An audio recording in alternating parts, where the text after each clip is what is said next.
Hello there, folks. It is a frigid day here in the DC area. Really windy and cold. High of around 50, but it's very windy right now. And then tomorrow's supposed to be 60s and like 65 on Friday, so it's supposed to warm up some nicely. But just wanted to get a quick video of these beautiful trees here. These are, in fact, a native species to the DC area, which I didn't know until relatively recently.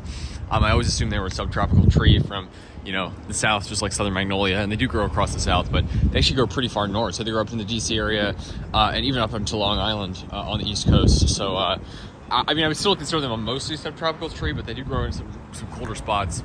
And they're what's known as a semi-deciduous or semi-evergreen species, meaning that they lose sort of their leaves relative to where they're planted.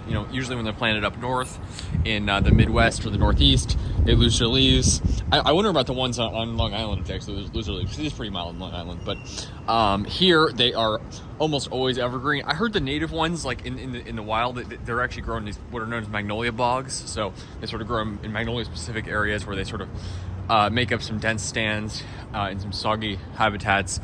I heard that those ones stay about 2/3 evergreen, so it seems like they lose more of their leaves. These ones seem just about 100% evergreen. I mean, it looks like the foliage is pretty lush and dense in there. I mean, it looks like, pretty much all those leaves stay on there. So, and I know there's different cultivars. Some of them even up north stay completely evergreen, and some of them, even here, lose quite a bit of their leaves. I don't think I've seen any that lose all their leaves, but I've seen a number of them that do lose probably half or so of the leaves. I'd say the majority of them are completely evergreen here, though. They sure are beautiful, and just a very exotic species. They're smaller growing than the southern magnolia, which is obviously, the most famous of all the magnolias, and it's just amazingly hardy and tropical looking. But they are still a beautiful tree, and apparently there's a hybrid of them, which I've seen at the Arboretum, which is very beautiful too. A southern magnolia crossed with Sweetbay magnolia, but just a beautiful, beautiful species.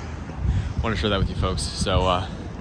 Yeah, when you, definitely a good tree to add to your cold hardy exotic plant collection. Native to colder areas too, which is really awesome, and very exotic looking. So we do have quite a few native broadleaf evergreens here, considering that 99% of our forests, or I'd say not 99%, but a very high percentage of our forests are almost all deciduous. We do actually have quite a few broadleaf evergreens. Street magnolia, mountain laurel, American holly, and some rhododendron, etc. So really cool. Just want to share with you folks.